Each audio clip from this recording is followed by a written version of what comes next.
Hi, this is Little Dwarf, rambling incoherently into a microphone. Why? Well, just because I can.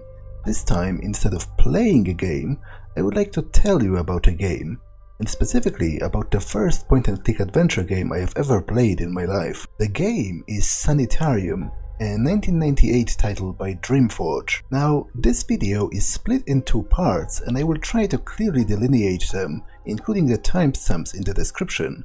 The first part is a non-spoilery review of sorts, some general information about the game to try and persuade you to give Sanitarium a try yourself, because I definitely think it is worth it. The second part will be a more detailed summary and analysis of the game's plot, where I try to decipher the meaning behind the game's chapters and events, and how they relate to each other, as well as cover the parts that confused me, or that I did not think were adequately explained. At any point, I welcome your input, especially in the later part. If you think I am wrong, or that I didn't cover something significant, please let me know.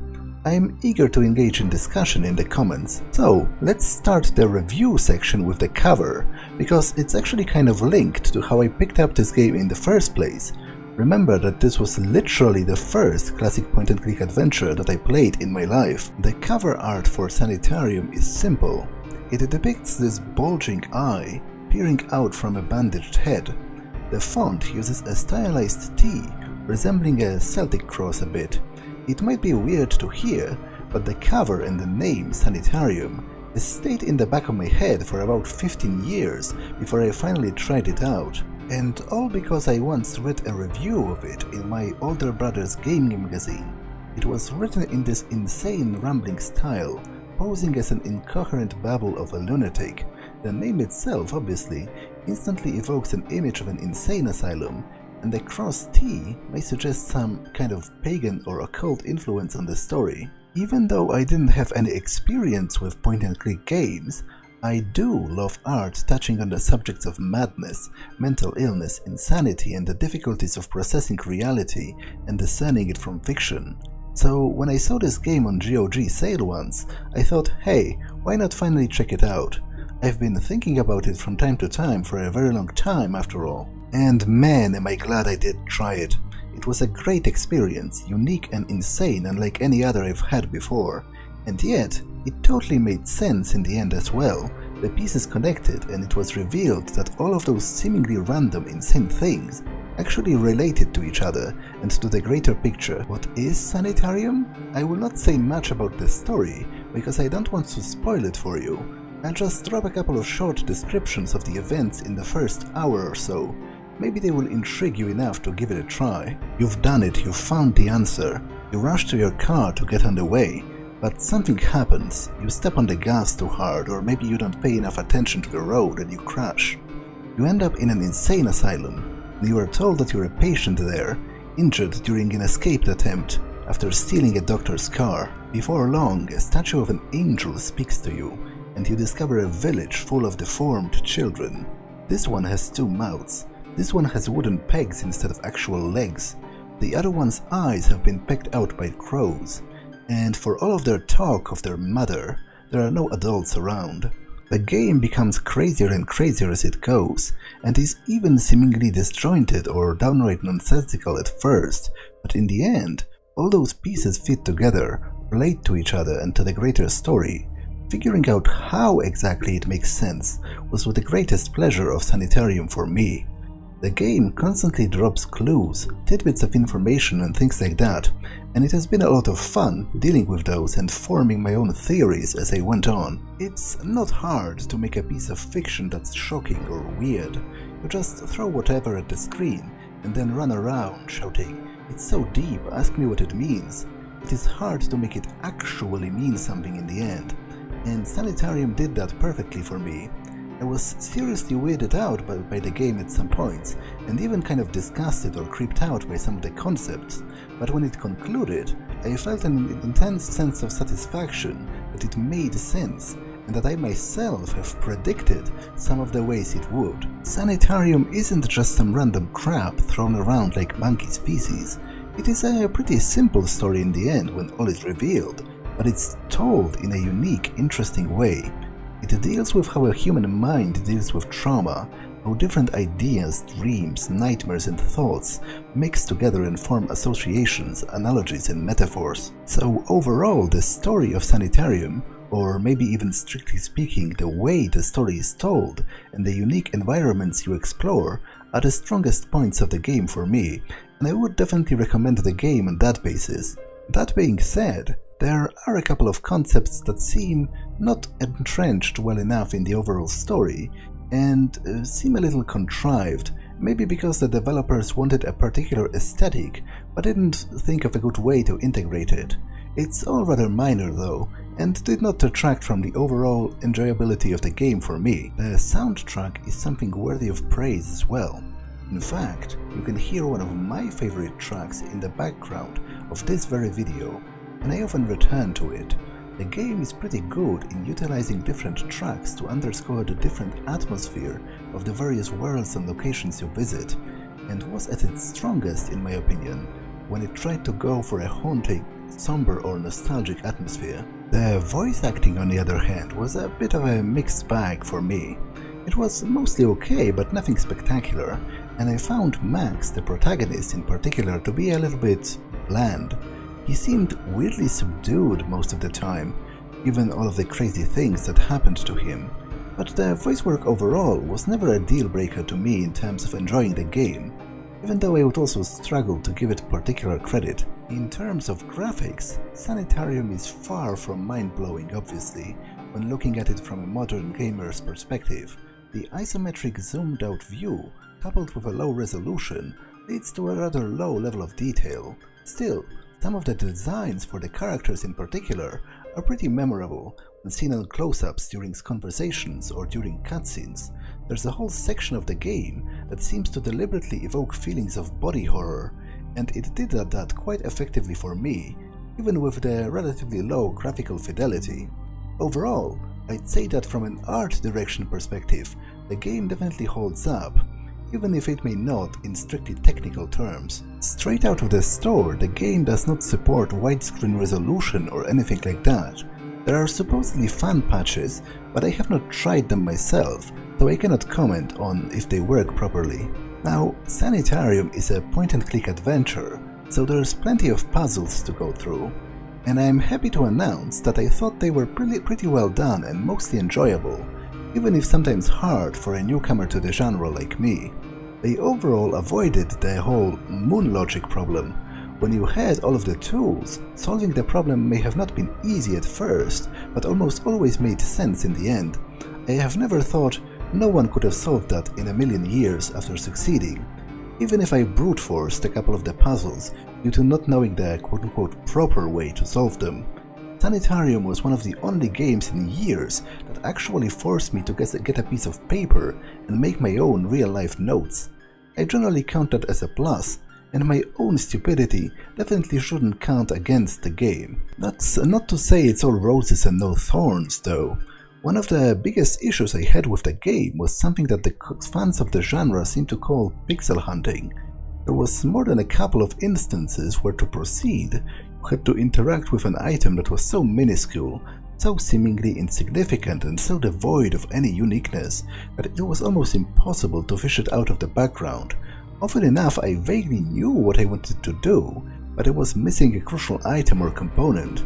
And it wasn't even a question of not knowing how to interact with it, I just straight up didn't know I could interact with it, because it looked so plain that I assumed it's the part of the game's background, a static object not worthy of note. And that's just not fun for me. I didn't even consider it a puzzle.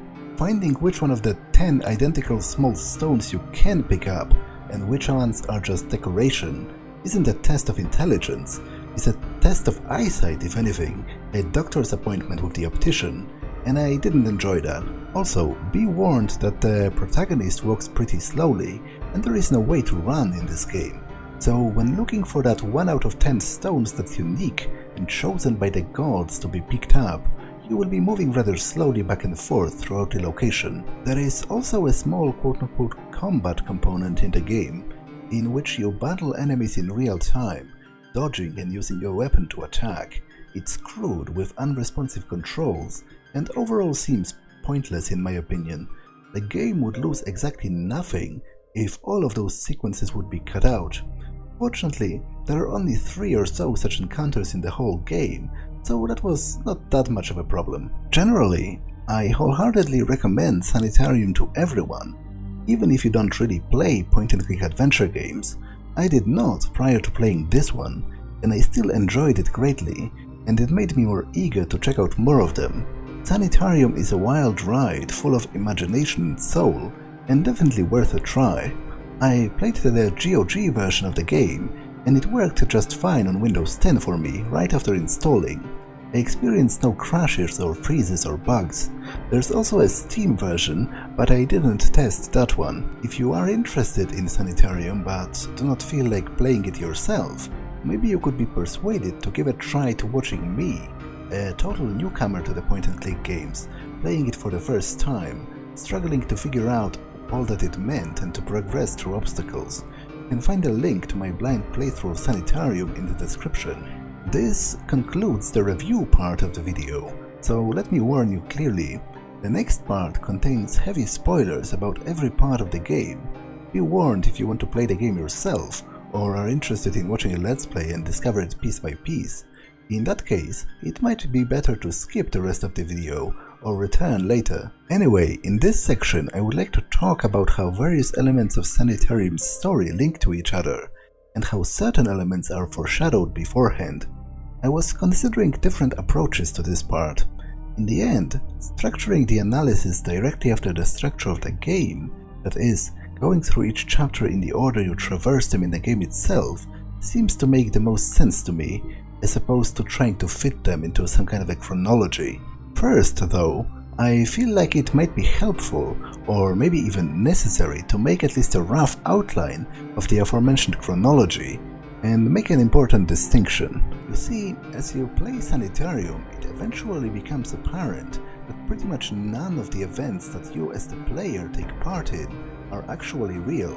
In fact, the pieces of the story that seem to actively take place in the quote-unquote real world are entirely depicted in cutscenes.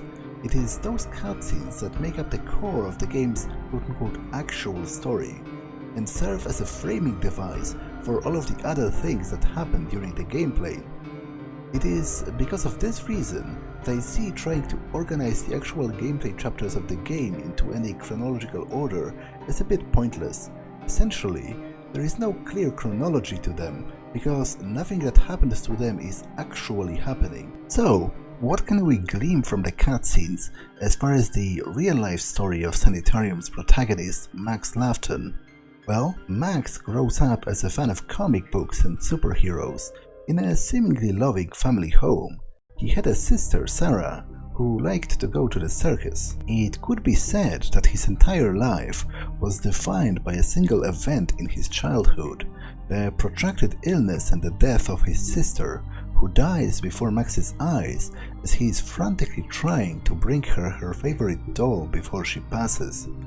Seemingly, it was this event and the trauma connected with it that caused him to become a doctor to stop similar tragedies from happening in the future. And unfortunately for him, in Max's adulthood, the world seems to be plagued by DNA V, a deadly and devastating disease specifically affecting children. So, driven by a desire to put the memory of his dead sister to rest and to help those suffering kids, Max enters the field of medicine.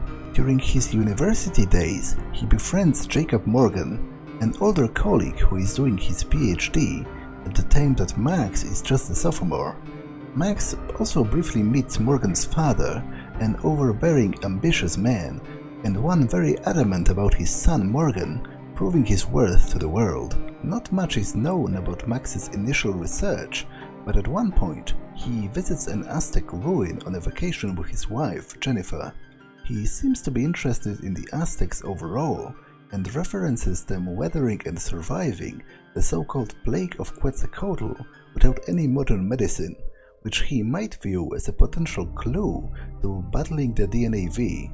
Still, he initially finds no success. So when his wife tells him about a news segment she heard, describing how Dr. Jacob Morgan has made progress on treatment prolonging the life of DNA V victims, Max decides to go back to the US and join Morgan's efforts in perfecting the HOPE drug. Max and Morgan clash from time to time during the research, most importantly when Morgan uses some animals for cruel tests, pretty much directly stating that for him, the end justifies the means. In addition, it seems that Morgan's HOPE drug is ineffective in actually stopping the illness and only briefly prolongs the life of the sufferers, but they still die in the end. Max is still adamant about trying to focus his research on finding a permanent cure to the DNAV, rather than just the treatment that Morgan proposes. Still, Morgan is not convinced, mostly because he sees his own way of doing things as more profitable for himself and the company in the long run.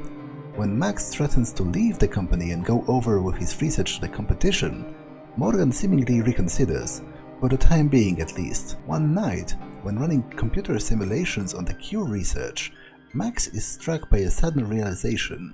He remembers some detail of his trip to the Aztec ruin when looking at an old photo from the trip. The game does not make it clear what exactly the detail is, although presumably, as I said, it has something to do with the tribe defeating the plague of Quetzalcoatl. Regardless of the details, it allows Max to finally perfect his cure. This seems to be too much for Morgan, who, fearing Max's research undercutting his own profits, cuts the brake lines in his colleague's car. Max rushes home after work and calls his wife to tell her that he found the answer, but then loses control of the vehicle, and with the brakes not functioning, he crashes and ends up injured in the hospital. This scene is actually the intro to the game, and I'll get back to it later. For now, let me conclude the actual chronology. Max was not supposed to survive the crash, but he did, and so he is placed under the so-called care of Morgan, who tries to finish the job by injecting poison into Max's IV drip. The protagonist manages to pull it out of his arm before it kills him, and so is saved. He releases the cure to the DNAV and supposedly lives happily ever after with his wife and child. Morgan resigns from the company and is eventually tried for his efforts in hindering the cure from getting released, as well as trying to kill Max, although the game is inconclusive about whether he's ultimately convicted. So, that forms the basis of the quote-unquote real-world part of the plot. It's crucial to keep those events in mind as I examine the actual gameplay content of the game. You see, Sanitarium's core concept seems to represent a bit of a bait and switch. You are promised a game about madness set in an insane asylum. It's even literally called Sanitarium, so you set your expectations accordingly on it dealing with the subject of mental illness and whatnot. Except really when you think about it, it does not, but more on that in the conclusion. Let's return to the intro. As I said, it depicts Max speeding down a road, talking on a phone to a loved one about having found the answer. It feels like it's cut and presented very deliberately to offer a lot of plausible deniability to the game and misdirection opportunity. Note how you don't really see Max's face in the intro, nor do you know any details about the answer he found. So when the game later tries to present it as depicting his escaped attempt from the asylum, you absolutely can buy into it at first. Let's go on to Chapter 1, Tower Cells. It begins with a mention of a fire, and then someone talking about how Max should be left because he stole the speaker's car. Now, the part about the imminent danger is clear enough for me. It's Max's subconsciousness trying to portray his own imminent death, be that from the wounds sustained in the crash or from Morgan's poison. The game framing the events as him stealing a doctor's car is a little more vague. If I had to go full tinfoil, I would say it might represent Max using the resources of another, in this case of Morgan's company, to fulfill his own goals. But it's pushing it rather far, and I think it is mostly an attempt by the game to misdirect you, without any clear significance to Max's backstory. The Tower Cells chapter in general serves as a form of some super foreshadowing gallery, as it were, with each of the minor NPCs being a reference to one of the other chapters you will visit later on, and those chapters in turn reflects on a particular part of Max's backstory. Billy talks about the village and the spirits of fallen warriors, as well as about a witch doctor. Those are all foreshadowing the events of the Chapter 8, The Lost Village, where you visit a representation of an Aztec settlement. Lenny talks about Mother and how she forbids him from talking to strangers and how all of the other adults went to the school. This foreshadows the events of the very next Chapter 2, Innocent Abandoned. Martin talks about bugs and their technology and how they are bent on conquering the world, which foreshadows the events of Chapter 6, The Hive. Now, there are pumpkins depicted on a stained glass window, and Lenny talks about a pumpkin patch. Those might be just further foreshadowing to the Chapter 2, but I think it might also be a reference to a subconscious feeling of attachment that Max still feels to the memory of his sister Sarah. In one of the cutscenes, she is referred to as a pumpkin by their dad endearingly. In the control tower, you can find notes on an ancient Aztec key. I believe that this literal key is supposed to represent the figurative key to curing the DNA V, as Max found it while remembering his trip to the Aztec ruins. The first chapter also marks the first appearance of the living angel statue. Here it cries blood, while talking about how the children are crying and the innocents are dying. This clearly represents Max's feelings of sadness and horror about the DNA V and it claiming the lives of children. But what the angel herself symbolizes and why it shows up later is a little bit more fuzzy. It might represent Max's inner desire to stop at the DNA V, a calling of sorts. Alternatively, it may literally represent divine calling, as if Max is religious, he might see saving the children as a godly act. Now, let's go on to Chapter 2, The Innocent Abandoned. Generally speaking, the chapter's depictions of horribly scarred and mutilated children and the absent adults seem to be a pretty direct reference to how the DNA V decimated kids in the real world and their parents couldn't do anything to protect them, hence their absence. You even see a fragment of a news segment about it, while in this chapter, Max having to dig up Carol's corpse to proceed might represent him digging up the memory of his sister Sarah constantly as he tried to progress with the DNA V cure. He essentially can't free himself from her memory, even though she's been dead for a long time, much as Carol herself was dead for a long time, but is still technically counted as part of the gang by the kids. The alien monster, the Mother, seems to be a personification of the DNA V itself. It specifically targets children, twisting and changing them, while in the words of the kids themselves, it does not like adults. Now, at face value during the gameplay, Mother is presented as being disgusted by the actions of Jeddah Driscoll, who tormented his own daughter and led to her death. This was later ignored by the rest of the town at the urging of the priest. What I think this may represent is Max's subconscious feeling that the DNA V is somehow a punishment for the sins of mankind. The fact that the priest convinced the town to let Jeddah go might also represent Max's resentment towards God's apparent inactiveness in relation to the DNA V affecting children in the real world. There is not much religious imagery in the game, and it's a bit unclear whether the protagonist himself is religious, but there are bits and pieces here and there, most notably the figure of an angel which appears a couple of times, as well as the cross with the stylized T in the very title. It also seems a little telling that Max defeats the Mother, who represents the DNA V, by channeling lighting through a metal cross. All those points seem to subtly suggest that he might be religious after all. There are 3 more details worth noting in Chapter 2 in my opinion. First, there is the wrecked car, which might be a result of Max's mind incorporating the later real-life events into the delusion, which is a common thing that happens in dreams. And then there is the whole thing with the pumpkins.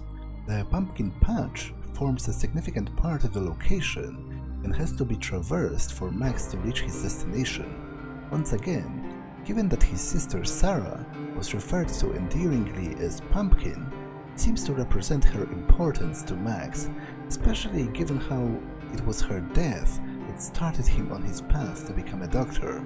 There are children playing and singing around a pumpkin, and Max states that he cannot stand it anymore, which might represent the pain of losing Sarah becoming too great to bear. Finally, there is the Psalm 451 on the notice board near the church.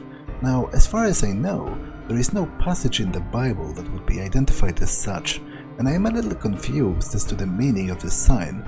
However, 451 is the code to the lock on the gate of the pumpkin patch, so this might just be an alternate way of solving it.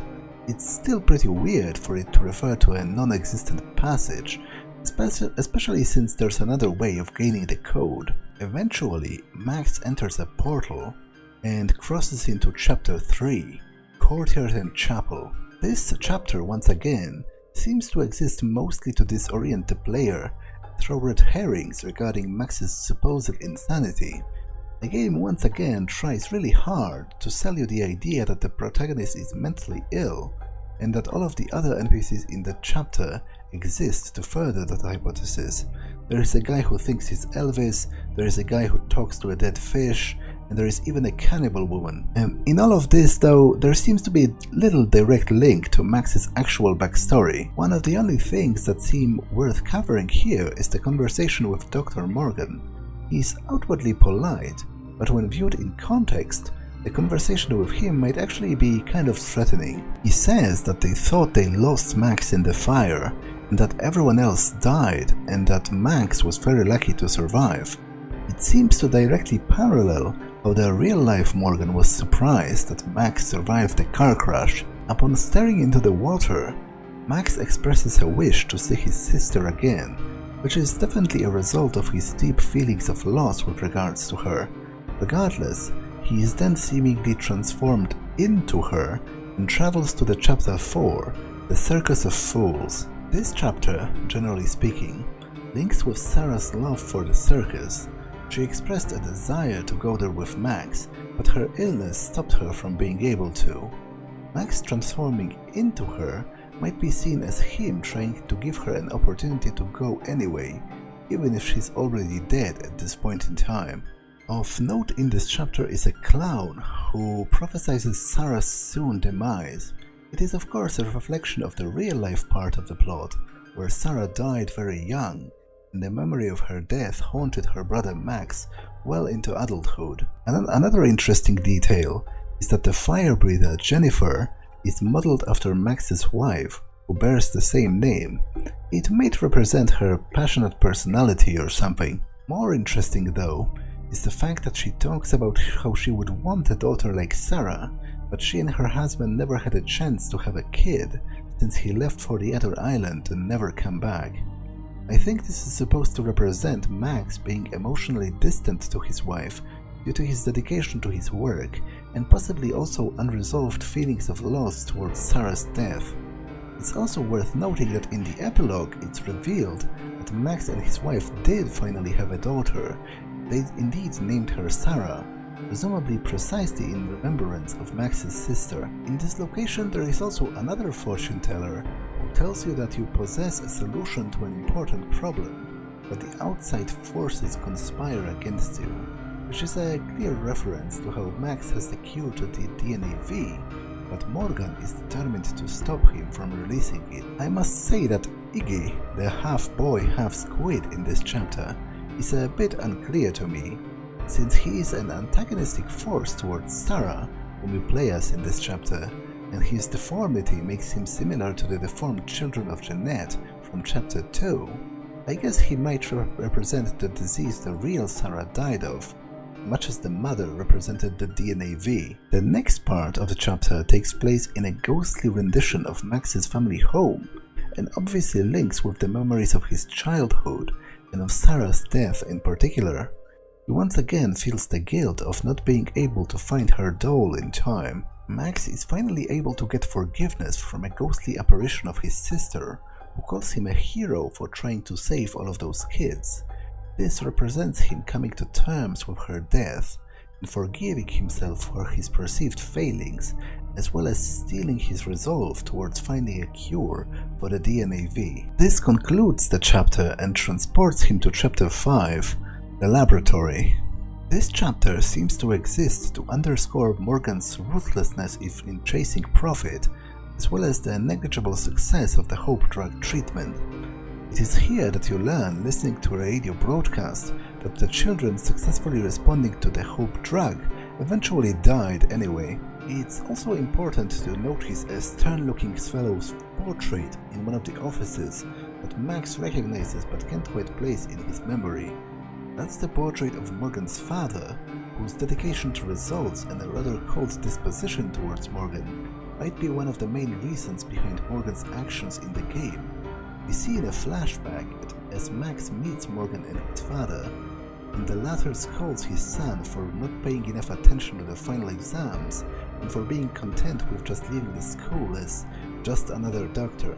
In this chapter you find a room full of butchered people and what seems to be descriptions of Morgan's horrific experiments, but I'm rather unwilling to take those at face value. As callous as Morgan is, especially evidenced by the animal testing done in some of the flashbacks, it seems unlikely that he would resort to actual human experimentation, if only because it would be very hard to conceal and would quickly draw a lot of attention. When people disappear, other people generally seem to take notice eventually. Instead, I choose to see this part, as well as the cutscene at the end of the chapter with the dead fetuses in jars, as Max's mind portraying Morgan's general lack of interest in finding the real cure, and instead him concentrating on the efforts of making more money for the company and not really caring about the suffering it prolongs for the victims of the DNAV. The chapter ends with Max seemingly transforming to Grimwall, his childhood comic book hero, and thus begins chapter 6, the HIVE. Now, Grimwall himself is a callback to a comic book that Max was a fan of as a kid. You can see him reading it in some of the flashbacks, and you can also find an action figure of Grimwall in the mansion in chapter 4. It seems to represent Max either seeing himself as a hero battling the DNAV, or him just wanting to be a hero, drawing strength from the comic book character persona whose adventure he once enjoyed. This whole chapter, with its core theme of an invading cybernetic bug hive and the Cyclops scientists battling them, once again evokes the battle of humanity against the DNAV. It is underscored by the fact that the bugs in this chapter literally experiment on babies, mutilating them in cruel ways. There is also a direct link to Morgan and Max's rivalry. Gromna, one of the Cyclops scientists sent to combat the plague of insectoids, betrays his comrades to conduct his own experiments with the bug larvae and combining them with his Cyclops brethren. Gromna is an anagram of Morgan, and his decision is supposed to portray Max's feelings of betrayal because of Morgan's indifference towards Max's own research and the cure, as well as concentrating more on the profit rather than really combating the DNAV. The body horror aspect of the experiments is probably supposed to link with Morgan's lack of conscious objection towards cruel animal testing, and generally having an end justifies the means type of attitude. In one of the news segments in this chapter, Gromna is said to be willing to sacrifice anything to stop the infestation, which brings back the image of Morgan saying that the end justifies the means when conducting cruel testing on the animals in one of the flashbacks. The body horror aspect of the chapter, with the mutilated bodies and the cruel experiments, is probably supposed to relate to both the horror of the DNAV, as well as Morgan's callous and cruel attitude towards experimentation. It still seems rather unlikely to me that he experimented on humans, but it was clearly shown that he had no compunctions about animal testing without anesthesia.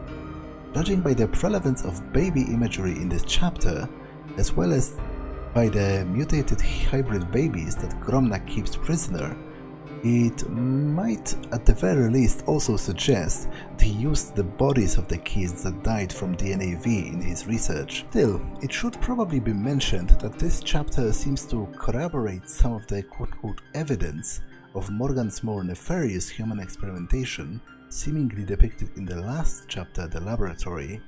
Gromna is said to be looking for an immortality serum of some sorts, and the secret of prolonging the life was also mentioned on the blackboards in the previous chapter. Some of the Cyclops mention how they would wish they would rather be killed swiftly instead of having to suffer through Gromna's cruel surgeries.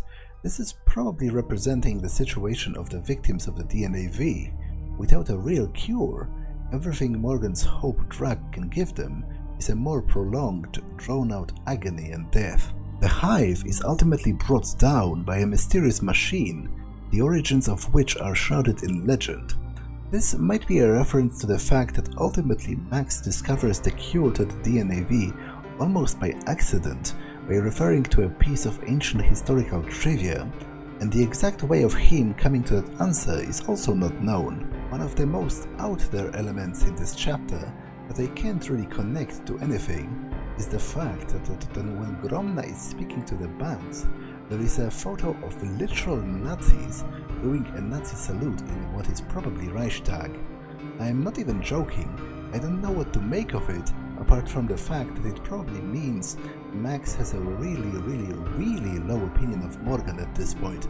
Anyway, after the Hive blows up, Max seemingly wakes up in a morgue, and chapter 7 begins, called The Morgue and the Cemetery. This chapter seems, once again, mostly to fulfill a function of misdirecting the player, muddling the ground between what's real and what's not. Obviously at this point, the player probably still assumes that at least the parts of the game are real, and would lean towards the less fantastical parts in the asylum being set in the real world. The fact that you wake up in a morgue probably represents a subconscious sense of impending doom, as Max's mind realizes that he's slowly dying from his wounds and the poison, and that Morgan probably harbors dangerous plans towards him, underscored by a warning that you receive from one of the corpses about someone seeking to keep you here with us forever, about how the closer you come to reaching your goal, the more danger you are in. The cemetery nearby probably represents all of the victims of the DNAV. One of the cadavers in this chapter mentions Morgan holding a disembodied human head in a room full of blood, which might suggest that his human experimentation subplot is indeed real. Alternatively though, it might just once again be an exaggeration of his general cruelty and the lack of care. At the end of the chapter, an apparition of Morgan says that he's leaving you here with the rest of the dead people, which is pretty much what the real Morgan intends to do. There is also a large info dump about Aztecs in this chapter, which serves mostly as foreshadowing for the next chapter, which is incidentally the weakest one in my opinion, and feels a little bit contrived. Anyway, Max is transformed into a stone Aztec warrior, Olmec. Chapter 8, called The Lost Village, begins. In the broadest terms, this chapter is supposed to represent how Max found the cure by studying the Aztecs, their survival of the plague of Quetzalcoatl without the use of any modern medicine. The problem for me, though, is that the game never really explains, or even attempts to explain, what it was that he found and how he used it to synthesize the cure. We never find out what the strategy of the Aztecs was, and I feel like with it being crucial in the solving of the main problem of the plot, it should have been elaborated upon, because as it is, it kind of feels a little bit like a Deus Ex Machina solution. Unless the game wants to imply that this chapter is a recreation of the events that took place, and that the Aztecs weathered the plague by employing a living stone guardian and literal magic, in which case it's somehow even stupider to me. Once again, the struggle against Quetzalcoatl in this chapter probably represents the struggle against the DNAV, and the fact that Max has taken the form of a holy warrior once again points to his perceived role as the one who must stop the disease in the real world and protect those who suffer from it. The village is haunted by the spirits of the slain warriors.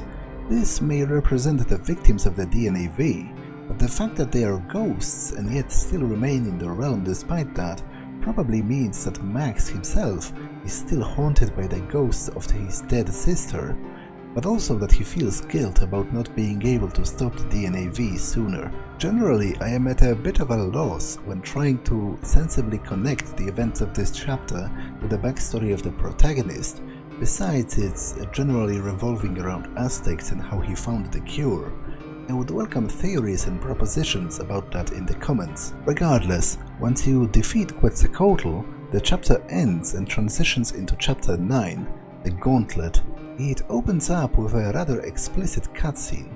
Max is seemingly back home with his wife, and Sarah is also there. She's supposed to be his child in this scene instead of his sister, but I do believe that her appearance is still supposed to represent a desperate feeling of loss for his sister, Max's part. The initial happiness of the scene might mean that Max is close to death and that his mind, having finally resigned itself to its fate, is trying to make his last moments a little nicer.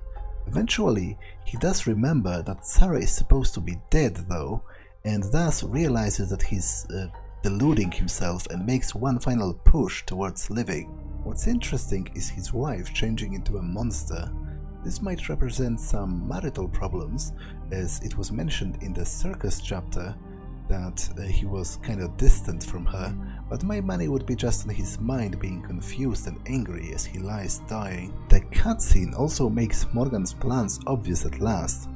He tells you that you were not supposed to survive the crash and that he cannot let you go out with the cure and that he must finish your life himself. The general design of the last area is kind of interesting. It's a mishmash of all of the previous chapters with elements from each. I believe it's supposed to represent Max's memories blending together as he slowly dies from the poison that Morgan injected him with. It is proverbially known that in a traumatic event, you can see your entire life flashing before your eyes, and I believe this proverb is essentially brought to practice in this chapter. In addition to the above, in cases of serious trauma to the brain, or in cases of a lack of oxygen or prolonged sensory deprivation, but also in the moment of death, as various parts of the brain shut down, it is entirely plausible to experience complex hallucinations, and by the end it's pretty clear that it's basically what Sanitarium is. I do also believe, though, that Max gaining mastery over his different forms and being able to change them at will represents him finally coming to terms with his past, with the story of his life and his own personal problems, and taking control, as it were, over his own existence. The angel statue appears once again in this chapter, and once again it guides Max, this time towards the real life, combating the effects of poison, and choosing life over resignation and death. Once again, it might be seen as representing Max's strong conviction in stopping the DNA V, or his literal religiosity and receiving divine guidance. In any case, he crosses the portal to enter the last chapter 10, called Morgan's Last Game. The chapter begins with a monstrous version of Morgan berating Max, but I do believe his words are just an echo of Max's inner thoughts and his guilt. He talks about how Max failed his sister by letting her die, and that he failed the children of the world by not getting the cure out. He also tells Max that he is his own worst enemy. Those last words are soon given form, as Max's path is blocked by a shadowy apparition that mirrors everything he does.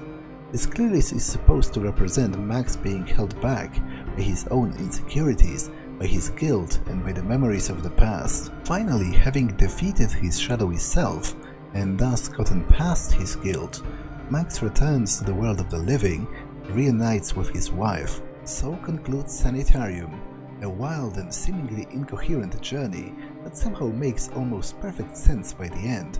As I mentioned, Sanitarium's title and general aesthetic and the basic premise seem to be a bit of a red herring. You see, from my point of view, it does not seem that Max is insane at any point of the game. He is not particularly disconnected with reality. It just seems this way because the entirety of the gameplay of Sanitarium seems to represent a very small fraction of the protagonist's actual life, specifically the moment when he's lying in bed with a really heavy head wound, struggling for his life and battling the poison coursing in his veins. As such, Sanitarium is not really a study of madness per se. Instead, it deals more with how our minds work in general, and how in times of trauma, stress, or just during dreams, they jumble events from our lives, combining them with fiction, or shift timelines, combining elements from the past and the present of our life. It does not diminish Sanitarium at all, in my opinion, because the story is still presented in a pretty brilliant way, incoherent and jumbled at first, but ultimately revealed to link directly to the protagonist's life story. Almost every detail of each of the gameplay chapters can be linked to something in Max's backstory, and it was in finding those connections that the true joy of Sanitarium lay, for me at least. It was the first point-and-click adventure game I have ever played, but it left me with a feeling of so much satisfaction and joy that it cemented the fact it won't be the last. I hope you enjoyed my review and the analysis of the game. Please let me know your feedback in the comments. I'm only just beginning to make those types of videos, and I know that there is a lot to improve. If you did enjoy this one though, you might also enjoy my essay on humor in Portal 2. There is a link in the description. Obviously, I would also very much enjoy engaging in discussion about the analysis itself, especially about the things I found confusing or lacking. Thank you for watching. That's all for this one, and I will see you in the next one. Bye!